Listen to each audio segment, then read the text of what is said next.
Kita sambung kembali yang dikatakan tentang lahirnya Rasul membawa cerita gembira, yakni dari derita kepada gembira ataupun daripada gelita kepada cahaya.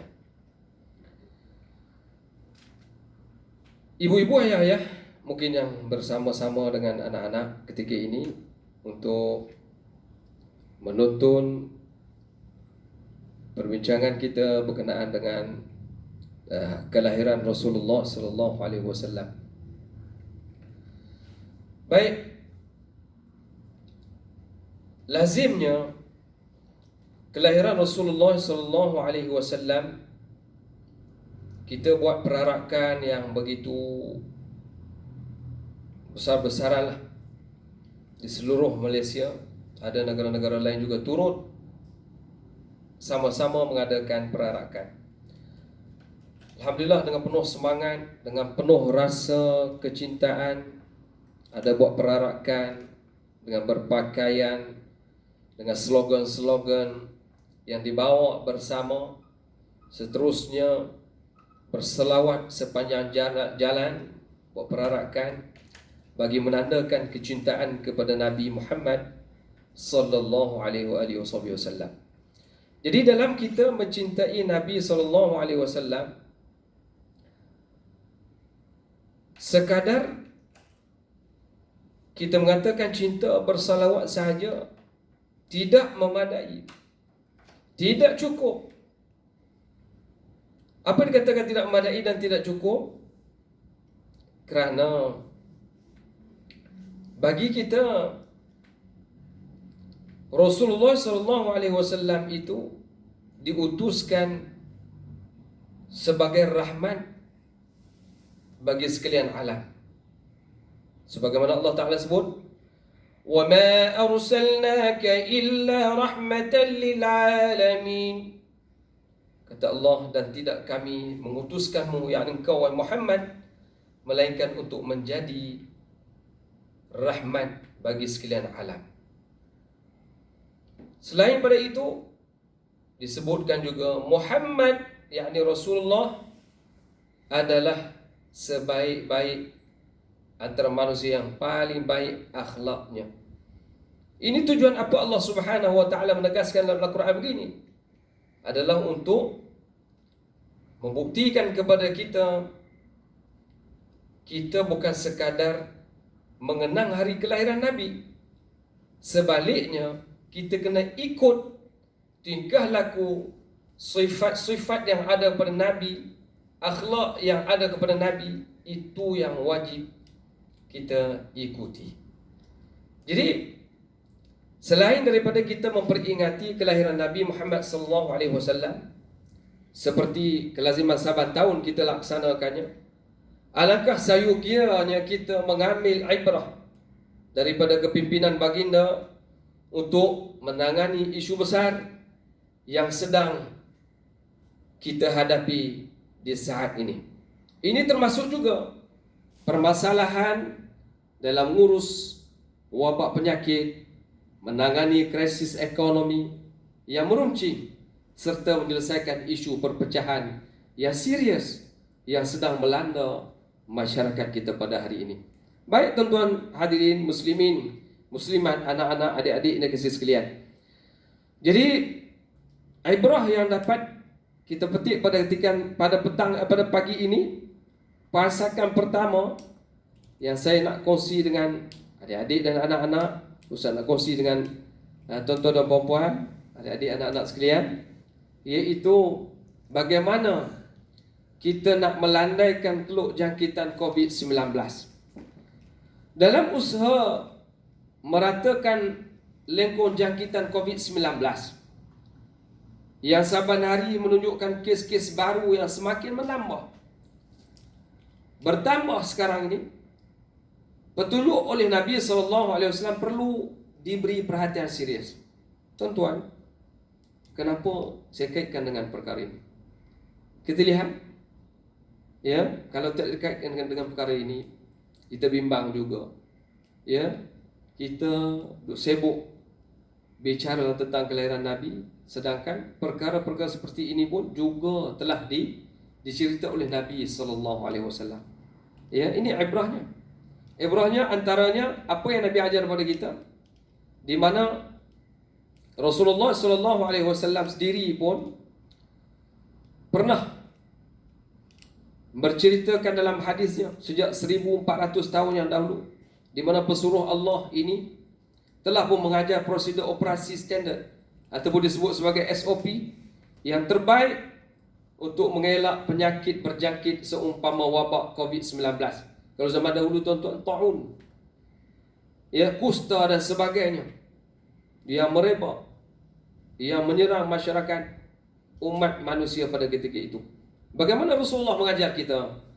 Yang pertama, Rasulullah SAW telah memperingatkan supaya mengamalkan penjarakan fizikal melalui hadis baginda Nabi SAW. Hadis ini bermaksud orang-orang sakit janganlah mendatangi orang-orang yang sihat. Hadis rawahu Al-Bukhari. Begitu juga Rasulullah SAW mengajar kepada kita. Nabi juga pernah didatangi oleh rombongan Bani Thaqif, di mana Bani Thaqif ini yang mana mereka itu pembawa sakit antara mereka. Lalu Rasulullah SAW menceritakan kepada mereka, Nabi tidak bersentuh dan tidak bersalam dengan mereka. Sebaliknya, sabdaan Nabi SAW yang membawa maksud, sesungguhnya kami menerima bai'ah kamu, maka pulanglah. Hadis rawahu Al-Bukhari. Dalam hadis ini tuan-tuan, Nabi nak ajar kita apa? Tadi Nabi ajar jangan mendekati orang yang sakit, buat penjarakan. Dan yang kedua, anak-anak perlu ingat yang kedua, hadis Nabi sebut tadi, orang yang sakit, Nabi sendiri pun tak bersalam. Bahkan Nabi daripada jauh, Nabi mengatakan, sesungguhnya kami menerima bai'ah kamu, maka pulanglah. Nabi ajar kita tu bukan suruh sombong, tetapi Nabi ajar supaya orang yang berpenyakit tidak mendekati orang yang sihat. Tidak cukup sekadar itu, Nabi juga memperingat umat baginda sallallahu alaihi wasallam untuk mencegah penyakit berjangkit dengan cara tidak masuk ataupun keluar dari kawasan yang dijangkiti.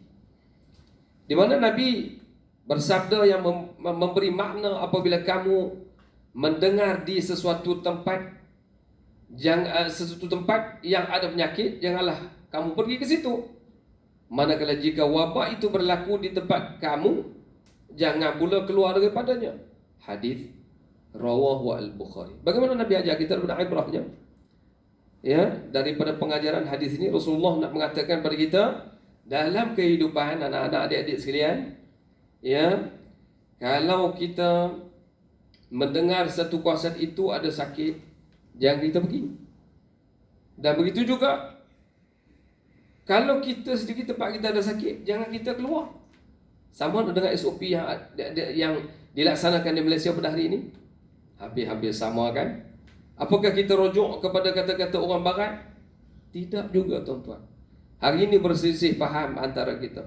Ada ulama-ulama kita yang mungkin mereka hebat, dan mungkin mereka sendiri pengamalnya, yang mengatakan mereka amat sedih kerana umat Islam pada hari ini solat duduk dalam keadaan jauh, berjauh-jauhan. Ya, macam dah hilang rasa kasih sayang. Sedangkan bercanggah dengan Nabi, Nabi suruh semayang, ya, suruh duduk dekat. Begitu juga semayang tutup muka. Nabi suruh buka, bukan suruh tutup. Tuan-tuan, masalah seperti ini telah dipakai di negara-negara yang lain. Pendapat-pendapat ulama-ulama mereka yang berbentuk individu, bukan berbentuk keseluruhan. Jadi dilihat kepada ulama di Malaysia, terutamanya mufti.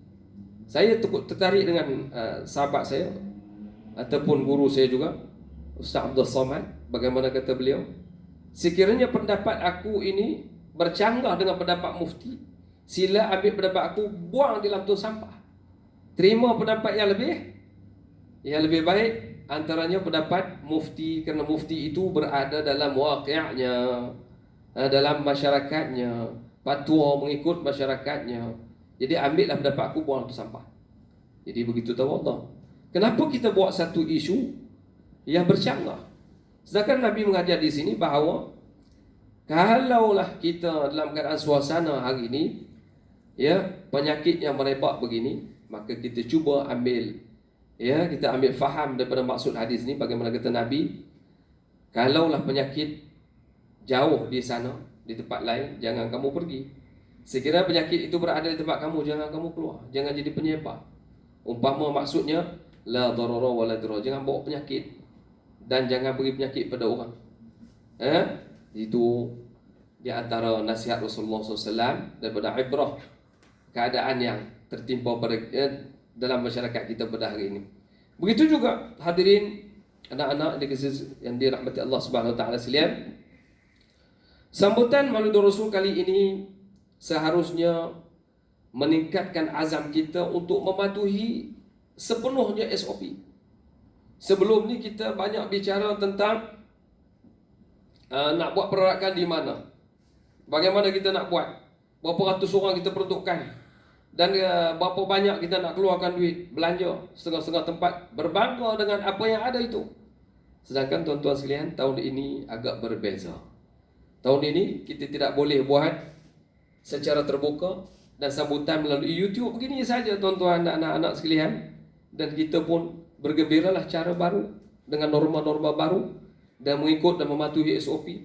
Sedangkan SOP juga telah diajar oleh Nabi sallallahu alaihi wasallam, di mana dalam beberapa tahun, beberapa dekad adalah ketika Allah Subhanahu Wa Taala datangkan ujian seperti ini, maka cuba kita faham dalam suasana ini, cuba kita ikut dan azam di ketika ini untuk sambut Maulid Rasul dengan mematuhi segala SOP yang telah digariskan oleh kerajaan melalui hadis-hadis yang telah dirujuk oleh para mufti dan para ulama di seluruh dunia dan diterima pakai di Malaysia sebagai seorang yang mematuhi ajaran Islam di samping menjaga penyakit daripada merebak. Begitu juga sama ada arahan penjarakan fizikal, memakai pelitup muka, itu penting adik-adik anak-anak sekalian. Begitu juga arahan kuarantin serta perintah kawalan pergerakan, semuanya selari dengan petunjuk yang diajar oleh kekasih Allah yang bernama Nabi Muhammad sallallahu alaihi wasallam. Jika benar-benar kita sayang kepada Nabi, patuhilah sepenuhnya SOP yang telah digariskan oleh kerajaan, kerana kerajaan juga merujuk kepada hadis Nabi sallallahu alaihi wasallam. Dan yang kedua, saya nak mengajak beradik-adik sekalian, iaitu saling membantu waktu sukar ini. Tuan-tuan, perempuan, ibu-ibu, guru-guru, ayah-ayah, kaki tengah kerajaan, swasta dan sebagainya, dan termasuk anak-anak yang dikasihi dan dirahmati Allah sekalian. Di mana apabila dikatakan saling bantu-bantu ini adalah satu sifat yang ada pada Nabi sallallahu alaihi wasallam. Kerana Nabi adalah seorang yang suka membantu dan akhirnya hartanya sampai habis, tuan-tuan. Sehingga satu ketika kalung kesayangan beliau dihadiahkan kepada Aisyah masa kahwin. Satu malam kalung itu terjatuh, tuan-tuan. Sehingga berlakunya pencarian kalung, sampailah solat Aisyah hampir nak luput. Jibril datang, "Ya Muhammad, tak solat Aisyah lagi ke?" Allah tengah duk sibuk cari kalung libadun. Itu kalung kesayangan Nabi sallallahu alaihi wasallam yang Nabi hadiahkan kepada Aisyah. Sahabat-sahabat sibuk cari sampai solat Aisyah terlewat malam itu. Maka akhirnya dalam musafir itu tak jumpa. Lalas turun ayat Quran, nak solat, tak ada air pula. Turun kerana kalung kesayangan Nabi itu hilang, yang hadiah pada Aisyah itu hilang. Akhirnya turun ayat Al-Quran kerana sahabat-sahabat nak solat, tak ada wudu, tak ada air. Nak ambil wudu macam mana? Kerana sibuk tadi duk cari kalung tu sehingga jumpa. Dan akhirnya kaitan dengan kalung ini, pada satu hari Rasulullah ni banyak memberi, membantu, menderma, bersedekah bagi pada orang-orang yang memerlukan. Sehingga satulah kalung hadiah kesayangannya itu masih tinggal pada Aisyah ketika mereka sedang bersembang di bulan puasa pada ketika itu. Tak silap saya, tengah-tengah duduk sembang, tiba-tiba orang yang lalu yang mengintip sedap di sebelah rumah Nabi itu mendengar bahawa ada lagi emas yang disimpan oleh Nabi. Lalu dia menjelma di depan Rasulullah, "Ya Rasulullah, aku orang miskin, makan tak ada, ya Rasulullah. Bagaimana kan bantukanlah aku ya Allah." Kata Rasulullah, "Ada ke tak lagi ni?" Dia kata, "Aku terdengar tadi kau berkata masih ada dalam simpanan." Ya. Lalu Rasulullah kata, "Aisyah, kalau ada dalam simpanan kita, sedekahkan, berikan." Ya Allah, betapa hebatnya Rasulullah SAW suka membantu dan memberi kepada orang-orang yang memerlukan. Jadi apa kata musim Covid ini, kita lihat apa maksud saling bantu-membantu sewaktu sukar. Di waktu ini tuan-tuan, apabila bencana pandemik melanda negara Malaysia dan seluruh dunia lah, yang paling terkesan adalah rakyat ramai yang ramai yang diberhentikan kerja, ramai juga yang hilang punca pendapatan dan serta berdepan dengan masa depan yang gelap. Bagi peniaga-peniaga kecil, contohnya, mereka mula berhadapan dengan masalah aliran tunai. Sukar untuk meneruskan perniagaan dalam tempoh yang sukar ini. Bagi pekerja-pekerja sektor pengangkutan, pelancongan, pembinaan dan seumpamanya, poket mula mengering apabila tiada punca pendapatan. Mereka adalah kumpulan yang paling terkesan daripada krisis ini. Paling menyedihkan adalah anak-anak di rumah yang tidak mengerti apa-apa, yang hanya menunggu untuk suapan dari yang diberikan, suapan seperti kelaziman yang diberikan oleh ibu dan ayah mereka. Ya, menempuh fasa paling genting dan mencabar ini, sehingga kita mengingatkan kecaknaan dalam komuniti supaya kita hadapi situasi ini secara bersama. Kita jaga kita, insya-Allah Allah jaga kita. Bagi individu tuan-tuan, ibu-ibu dan ayah-ayah, guru-guru dan anak-anak di sini sekalian, bagi individu yang kurang terkesan seperti kaki tangan kerajaan, kita lah guru-guru, kaki tangan kerajaan, tentera, mungkin juga kaki tangan kerajaan, sektor-sektor awam yang tidak terjejas ini, wajarlah untuk kita sama-sama menjenguk jiran tetangga, menjenguk saudara mara kita, menjenguk rakan taulan kita dan kenalan-kenalan kita yang lain. Andai kata ada antara kita, antara mereka yang terkesan, bantulah sekadar yang termampu, sekurang-kurangnya untuk memastikan dapur mereka terus berasap, terus memastikan anak-anak mereka dapat makan, ada makanan untuk terus disuap ke mulut anak-anak kita. Jangan kita pentingkan perut kita sendiri. Bagi orang-orang tak terjejas, mungkin dia rasa duitnya banyak di musim ini, maka dia pun mula membeli emas. Tuan-tuan, kedai emas menjadi tumpuan. Mungkin juga termasuk isteri-isteri kita di rumah yang dah mula sibuk lah mencari kedai emas Habib ke, kedai emas apa macam-macam lah, tak ingat lah, kat BKNS dan sebagainya. Jadi sibuk pergi cari emas untuk dapatkan emas ketika itu mahal untuk dijual kembali. Sedangkan jiran-jiran rumah kita, saya terasa tuan-tuan berada di kampung, melihat masyarakat yang tidak dapat bekerja di musim itu, tak ada pendapatan tuan-tuan, entah tahu makan apa. Ya, Allahu Akbar, Tuhan saja yang lebih tahu hikmahnya. Jadi konsep kita jaga kita ini sudah diajar oleh Nabi SAW. Dan sekian lama, antaranya baginda sangat menganjurkan memberi makan kepada orang yang memerlukan. Dalam satu hadis Nabi ditanya oleh seorang sahabat tentang amalan terbaik dalam Islam.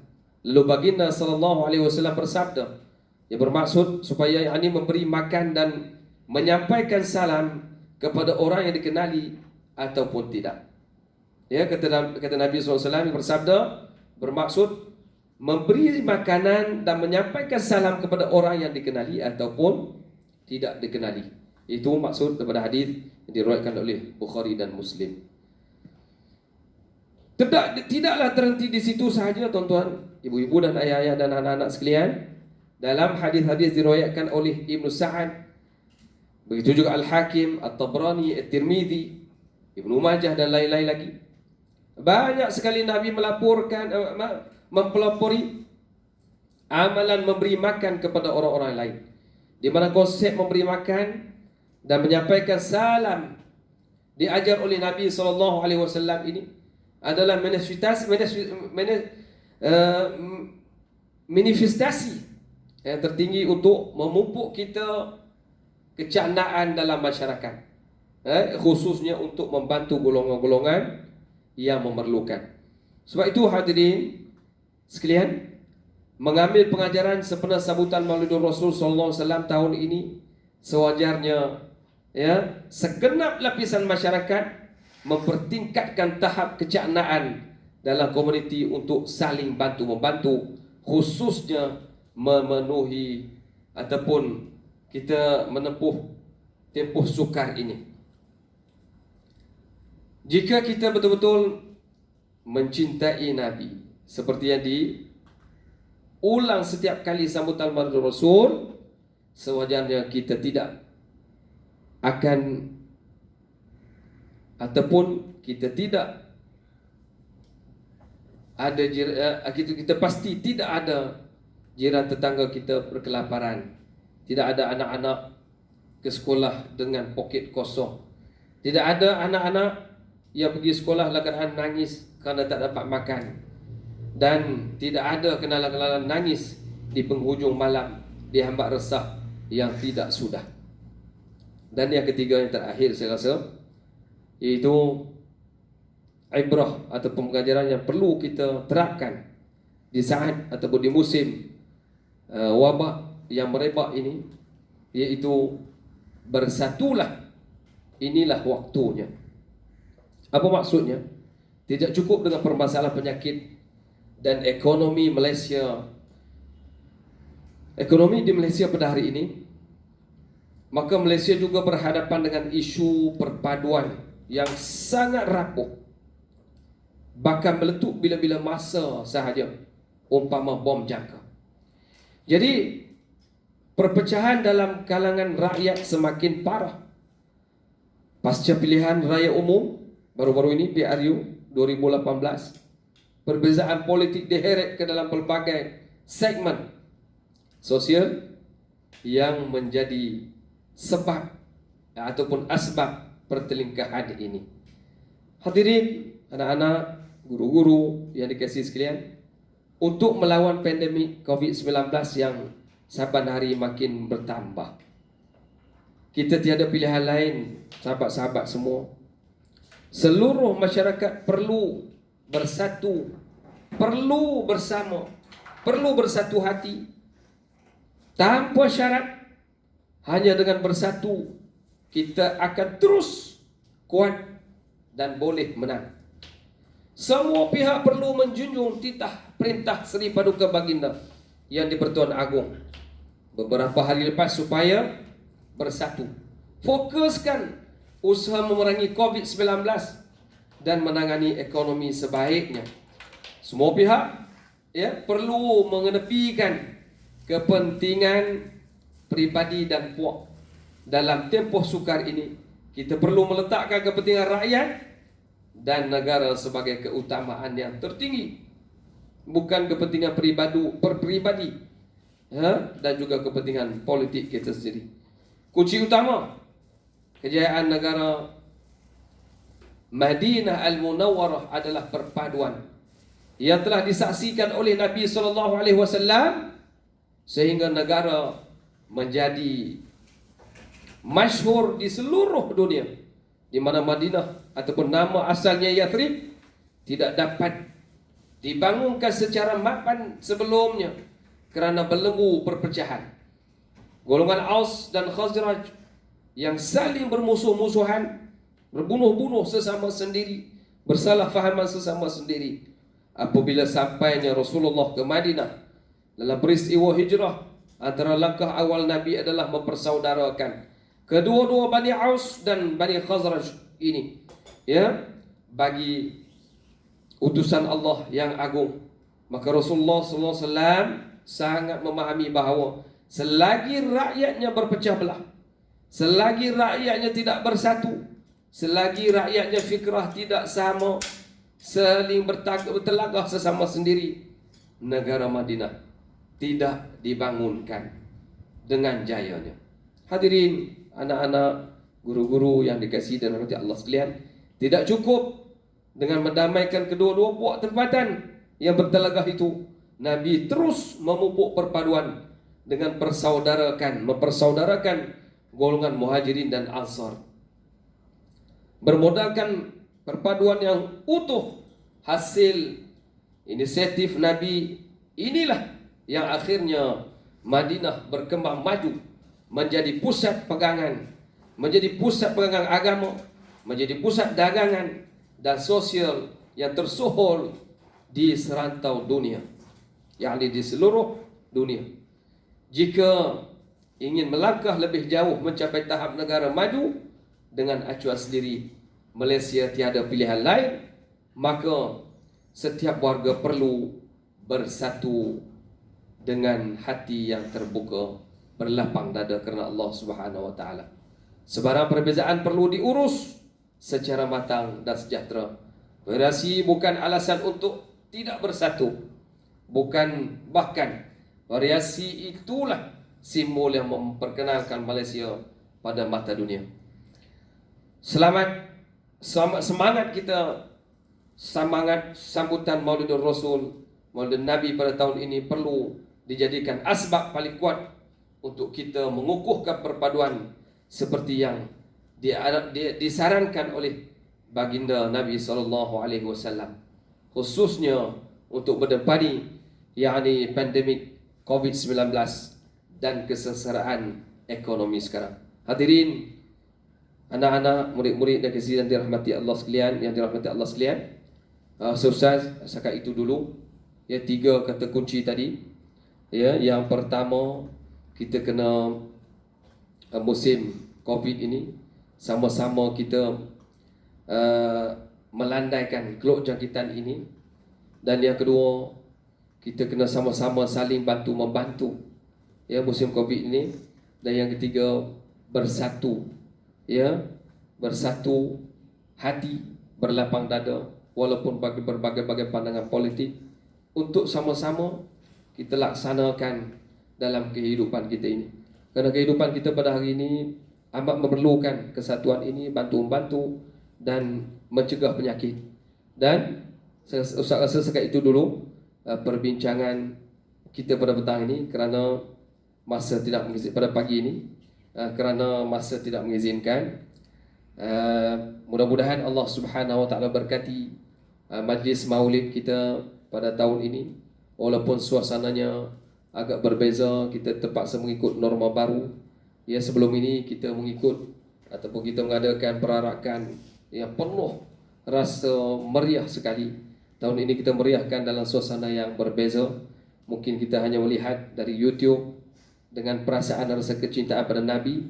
Kebersamaan kita membuatkan program seperti ini. Mudah-mudahan kita dapat satu hati, dapat memahami maksud yang dikatakan ibrah, ya, pengajaran yang Rasulullah ajar pada kita bagaimana kita nak menangani apa-apa masalah yang berlaku pada hari ini. Mudah-mudahan berkat keikhlasan kita bersama pada pagi ini, dapat sama-sama kita ambil sikit sebanyak iktibar dari ilmu yang telah mampu Ustaz sampaikan, dan mampu kita jadikan sebagai pengajaran dalam hidup untuk sama-sama kita mengharungi kehidupan kita yang saban hari makin diuji, saban hari makin penuh dengan ujian-ujian yang lain, iaitu pandemik COVID-19 belum akhir, ya, belum berakhir.